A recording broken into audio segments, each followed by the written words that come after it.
ओम शांति। अव्यक्तवाणी 25 जनवरी 1969। समर्पण की ऊंची स्टेज, श्वासोच्छ्वास स्मृति।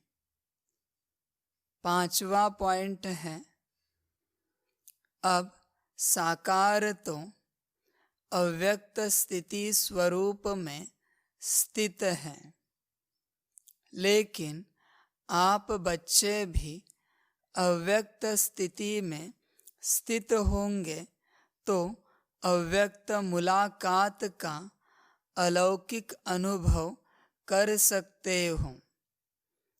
एक मुख्य बात और भी है, वर्तमान समय ध्यान पर देते हैं जो तुम्हारे में होनी चाहिए। वह कौन सी? कोई को आता है जो मुख्य साकार रूप में भी कहते थे, अमृत वेले उठना। अमृत वेले का वायुमंडल ऐसा ही रहेगा। बाबा कहते हैं, अब साकार तो अव्यक्त स्थिति रूप में स्थित है।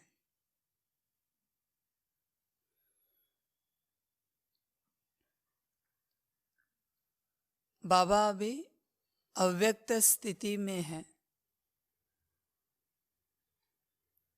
हर जर्नी जो होती है उसका जो अंत होता है वही उसकी आदि होती है। बाबा वतन में जाकर अव्यक्त स्थिति में नहीं बैठे हैं, पहले अव्यक्त यहाँ हुए, शरीर में रहकर। वो अंत मति है जो गति मिली। हर कार्य के लिए ऐसी बात होती है। कोई भी कार्य समाप्त होते समय जो आपकी अवस्था है, उस अवस्था अनुसार अगला कार्य शुरू होता है। फिर जीवन में अगर किसी कार्य में असफलता मिल रही है, उसका मुख्य कारण है उस कार्य से पिछला कार्य जो था, उस कार्य के समाप्ति के समय, अंत के समय आपकी अवस्था असफलता वाली थी। कार्य में मेहनत करना स्वाभाविक है और अच्छी बात है, लेकिन सफलता का बीज आप पिछले कार्य में डालते हो। रात को सोते समय जो संकल्प होंगे वही दिन में उठते समय होंगे, जगते समय होंगे। बेड को छोड़ते समय जो अवस्था होगी उसी अनुसार अगला कार्य होगा। जो आप नहाने जाएंगे उसमें आपको आनंद आएगा। बाथरूम से बाहर निकलते समय जो आपकी अवस्था होगी उस अनुसार आपके कपड़े चॉइस होंगे, और अगर चॉइस हो चुके होंगे तो उसमें आनंद होगा या उससे विपरीत होगा। आपके कमरे से बाहर निकलते समय जो आपकी अवस्था होगी उस अनुसार आप ब्रेकफास्ट या चाय कॉफी में आनंद लेंगे। चाय कॉफी समाप्त करते समय वो जो लास्ट सिप होगी उसमें जो अवस्था होगी उस अनुसार अगले कर्म की स्थिति होगी। ये खेल चलता ही रहता है। बस इसे जिसने ध्यान में लाया, खुशी उसे सदा मिलेगी। अंतमति सो गति। दुनिया इसी तरीके से चलती है, अंतमति सो गति। किसी भी स्थान को छोड़ते समय, वहां से निकलते समय जो आपकी मति है उस अनुसार अगले स्थान पर पहुंचने के बाद आपको गति मिलेगी। कोई यात्रा पर निकले हैं, यात्रा पर निकलते समय, घर छोड़ते समय जो उनका उमंग उत्साह होता है, वही उमंग उत्साह यात्रा पूरा कराता है और उसी अनुसार उनको यात्रा का लाभ मिलता है। इस बात को पक्का कीजिए बुद्धि में, अंतमति सो गति। यहां से शरीर छोड़ते समय जो अवस्था होगी उसी अनुसार आपका पद डिक्लेयर हो जाएगा। भला आपने 50 साल का पुरुषार्थ किया है, लेकिन शरीर छोड़ते समय अगर अवस्था ऊंची नहीं है तो पद कहाँ से मिलेगा। और किसी ने 5 दिन का पुरुषार्थ किया है और शरीर छोड़ते समय ब्रह्मा बाप समान अवस्था है, फिर पद तो ब्रह्मा बाप समान ही मिलेगा, पुरुषार्थ नहीं गिना जाएगा। पुरुषार्थ किया जा रहा है उस अंत समय के सेकंड के लिए। इस बात को बुद्धि में पक्का कीजिए। आप प्रैक्टिस कर रहे हो विश्व विजेता बनने के लिए। किसी ने 25 साल, 30 साल, 40 साल, 50 साल प्रैक्टिस की और विश्व विजेता नहीं बन पाए, प्रैक्टिस व्यर्थ गई। और कोई 5 दिन प्रैक्टिस करके विश्व विजेता बना, सफल रहा। इसलिए अंतमति सो गति यह साधारण बात नहीं है, यह बहुत गहरी बात है। हर कर्म में एप्लीकेबल है, हर कर्म में। कोशिश करके देखिए। बस अंतमति, आदिमति सो गति नहीं है, हमेशा याद रखिए। अंतमति, पिछले कर्म का अंत और नए कर्म की आदि, ये बहुत इंपॉर्टेंट है। इसलिए अगर जीवन में हर बात में सफल होना चाहते हैं तो जो आप बड़ा कर्म करने जा रहे हैं, जीवन का हर कर्म बड़ा होता है, तो उससे पिछला वाला जो कर्म है उसके अंत में आगे वाले कर्म की याद रहे। कोशिश करके देखिए। तो बाप यहाँ अव्यक्त स्थिति में पहुंचे, कुछ दिन, कुछ मास, कुछ साल के लिए वही गति मिली और अव्यक्त स्थिति में स्थित बैठे हैं, सूक्ष्म वतन में अभी। लेकिन आप बच्चे भी अव्यक्त स्थिति में स्थित होंगे तो अव्यक्त मुलाकात का अलौकिक अनुभव कर सकते हो। जिससे मिलना है उस स्वरूप में आपको आना पड़ता है, तब आप मिलन की अनुभूति कर सकते हो, वरना मिलन की अनुभूति नहीं हो सकती है। बाप से मिलना है तो बच्चे के स्वरूप में आना पड़ेगा, टीचर से मिलना है तो स्टूडेंट के स्वरूप में आना पड़ेगा, सद्गुरु से मिलना है तो शिष्य के रूप में आना पड़ेगा। सिंपल सी बात है। ये अगर उल्टा हो जाए तो मिलन की अनुभूति नहीं कर सकते।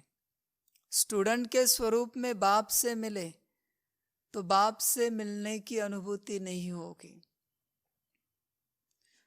बच्चे के स्वरूप में सद्गुरु से मिले तो डांट पड़ेगी, मिल नहीं पाएंगे। क्योंकि आप किसी और स्वरूप में होंगे और बाप किसी और स्वरूप में होगा। प्रेसिडेंट से या प्राइम मिनिस्टर से मिलने जाना है तो ऐसे कुछ भी किसी भी फॉर्म में नहीं मिल सकते। आपको प्रॉपर उस स्वरूप में जाना पड़ेगा, उनके रूल्स रेगुलेशंस फॉलो करने पड़ेंगे, तब आप मिल सकते हो। ऐसे ही कभी भी उठे निकले और मिलने चले, ऐसे नहीं हो सकता। हर मिलन माना किसी भी व्यक्ति से, आत्मा से मिलो, शक्ति से मिलो, प्रकृति से मिलो, उस स्वरूप में अगर आप नहीं हो तो मिलन की अनुभूति नहीं कर सकते। पहाड़ पर खड़े हो, पहाड़ से, आसमान से, हवा से मिलना चाहते हो तो आपको उस स्वरूप में आना पड़ेगा। समंदर किनारे खड़े हो तो उस स्वरूप में आना पड़ेगा, तब आप समंदर से मिल पाएंगे। समंदर किनारे खड़े हो और पहाड़ के स्वरूप में हो, पहाड़ पर खड़े हो और समंदर के स्वरूप में खड़े हो, मिलन की अनुभूति नहीं कर सकते। हर बात में अगर मिलन की अनुभूति करनी है तो उस स्वरूप में आना पड़ेगा। इस दुनिया में वो अनुभूति करने के लिए क्या करते हैं? उस प्रकार के कपड़े पहनते हैं, तब वो अनुभूति होती है। जैसे खेलने जाना है तो स्पोर्ट्स के कपड़े पहनेंगे,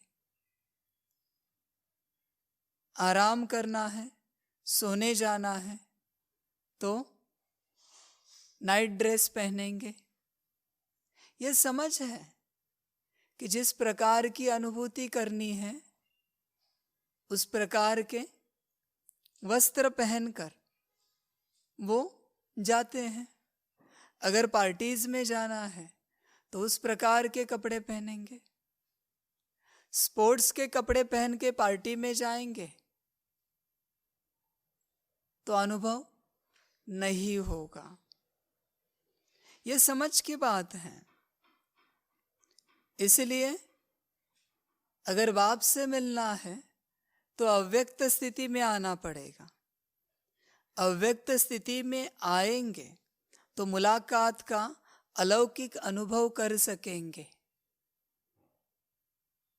एक मुख्य बात और भी है, वर्तमान समय ध्यान पर देते हैं जो तुम्हारे में होनी चाहिए। वह कौन सी? कोई को आता है जो मुख्य साकार रूप में भी कहते थे अमृत वेले उठना। अमृत वेले का वायुमंडल ऐसा ही रहेगा। ये समझ की बात है। अमृत वेले का वायुमंडल बड़ा गहरा होता है। क्यों गहरा होता है? क्योंकि वहाँ शांति होती है। जो आत्माएं मन बुद्धि से विचारों में जाती हैं, चंचलता में रहती हैं, वहाँ शांति होती है। उस शांति के कारण योग सहज लग जाता है। अमृत वेले उठते तो सभी हैं, पर अनुभव कितने करते हैं? अगर अनुभव नहीं कर सके, एक है वायुमंडल का अनुभव करना, दूसरा है स्वयं का अनुभव करना, और तीसरा है स्वयं के साथ बाप का अनुभव करना। अगर ये अनुभव नहीं कर सकते तो अमृत वेले उठकर पाया क्या? समझ की बात है। अनुभव करना सीखिए। हर वायुमंडल का अनुभव बहुत आवश्यक है, वरना अमृत वेला क्या, दोपहर क्या, शाम क्या, एक ही हो जाएगी। अमृत वेले में खास ऐसा क्या है जो अनुभव करने लायक है? ऐसी कौन सी शांति है? ये अनुभव करना बहुत जरूरी है, तभी जाके आप अपने आप को अनुभव कर सकेंगे। और जब अपने आप को अनुभव कर सकेंगे तो बाप का अनुभव कर सकेंगे और योग आसान हो जाएगा। साकार में अमृत वेले बच्चों से दूर होते भी मुलाकात करते थे, लेकिन अभी जब अमृत वेले चक्र लगाने बाबा आते हैं तो वह वायुमंडल देखा नहीं है। क्यों? थक गए। इस अमृत वेले के अलौकिक अनुभव में थकावट दूर हो जाती है। देखिए, बाबा हमेशा कहते हैं कि मैं हर बच्चे के पास जाके आता हूँ, चक्र लगा के आता हूँ। अगर आपने वायुमंडल को अनुभव किया है, अपने को अनुभव किया है, तो आप आपके आसपास किसी प्रेजेंस को अनुभव कर पाएंगे। तभी पता चलेगा कि बाबा आए हैं या नहीं आए। बाबा अगर कहते कि मैं हर बच्चे के पास पहुंचता हूं, तो आपने आपके जीवन में कितनी बार अनुभव किया है कि बाबा आज आपके पास भले 1 सेकंड के लिए सही, लेकिन आए थे। तो अगर यह अनुभव है तो ही अनुभव कर पाएंगे, परंतु यह कमी देखने में आती है। यह बाप दादा की शुभ इच्छा है कि जल्दी से जल्दी इस अव्यक्त स्थिति का हर एक बच्चा अनुभव करे। देखिए, बाबा अव्यक्त स्थिति में है। आप अगर अव्यक्त स्थिति में नहीं बैठे हो तो अनुभव नहीं कर पाएंगे। कौन सा? बाप के मिलन का। शक्तियां नहीं ले पाएंगे। ये समझ है। इसलिए सबसे पहले वायुमंडल को सेंस करना सीखिए। आप जहां भी जाते हो, मधुबन जाओ, मधुबन में भी 4 धाम की यात्रा सभी करते हैं, लेकिन ऐसा क्या डिफरेंस है 4 धाम में? कभी अनुभव किया है? वायुमंडल को सेंस करना सीखिए। कभी किसी सेंटर पर जाते हैं तो वहां अनुभव करने की कोशिश कीजिए। कभी आप आपके ही बेडरूम में जाते हैं, वहां कौन सा वायुमंडल है? किचन में जाते हैं, कौन सा वायुमंडल है? हॉल में जाते हैं, कौन सा वायुमंडल है? अनुभव कीजिए। यह अनुभव बहुत जरूरी है। किसी पदार्थ को खाया, फल को खाया, तो उसमें कौन सी एनर्जी थी? अनुभव कीजिए, सेंस कीजिए। पानी पिया, बिना सकाश दिए पानी पिया, अनुभव कीजिए क्या परिणाम हुआ। सकाश देकर पानी पिया, गुण शक्तियों का सकाश देकर पानी पिया, तो कौन से गुण का सकाश देने के बाद क्या अनुभव हुआ? अनुभव कीजिए। बहुत जरूरी है ये सारी बातें। जब तक आप वायुमंडल को सेंस करना नहीं सीखते, तब तक आप आपके शरीर को सेंस करना नहीं सीखेंगे। जब शरीर को सेंस करना सीखेंगे तो आप अपने आप को सेंस करना सीखेंगे। फिर बाप की अनुभूति होगी, और बाप अगर आपके सामने खड़ा है तो वो भी अनुभव कर पाएंगे, नहीं तो सब व्यर्थ हैं। वैसे तो आप जब साकार रीति से मिलते थे तो आपकी आकार स्थिति बन जाती थी। बाप के सामने आकर मिलन मनाते हैं तो उस समय के लिए आकार स्थिति बन जाती है, लेकिन फिर दुनिया में जब चले जाते हैं, भाई बहनों के संबंध संपर्क में आते हैं, तो आकार स्थिति भूल जाते हैं। तो ऐसे नहीं होना चाहिए। हर समय उस स्थिति में रहना चाहिए। अब जितना जितना अव्यक्त आकार स्थिति में स्थित होंगे, उतना ही अलौकिक अनुभव करेंगे। अभी निराकारी तो कठिन अवस्था है, चलो ऐसे समझे, लेकिन आकारी तो आसान है कि लाइट के शरीर में हम पहाड़ बजा रहे, खा रहे, पी रहे, चल रहे, मुरली सुन रहे, दृष्टि ले रहे, लाइट के शरीर में। अनुभव करके देखिए, हर सेकंड लाइट का शरीर, कोई भी कर्म कर रहे हो, हर कर्म में लाइट का शरीर। अगर लाइट के शरीर में, आकारी शरीर में कर्म करते रहेंगे तो सेंस अपने आप होता जाएगा, अपने आप होता जाएगा, क्योंकि आकारी शरीर सेंस करता है। फिर बाप की अनुभूति भी आसानी से होगी। नहीं तो मधुबन में 1000 बार गए होंगे, बाप से दृष्टि ली होगी, स्टेज पे जाके टोली ली होगी, लेकिन अनुभव नहीं किया होगा तो मतलब क्या? शरीर से तो नहीं मिलना है, दादी से तो नहीं मिलना है, ब्रह्मा बाबा से तो नहीं मिलना है, मिलना है शिव बाबा से।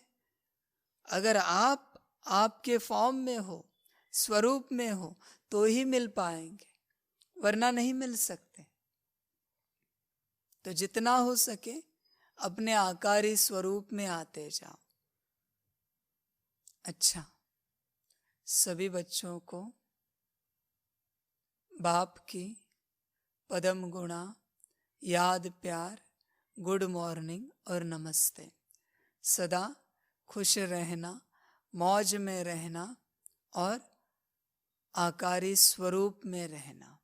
हर कर्म आकारी स्वरूप में प्ले करना, हर शब्द आकारी स्वरूप में निकले,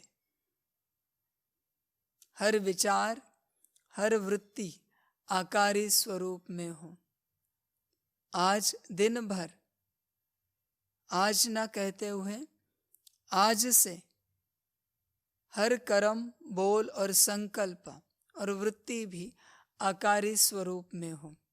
अनुभव करके देखिए आकारी स्वरूप की ताकत क्या है।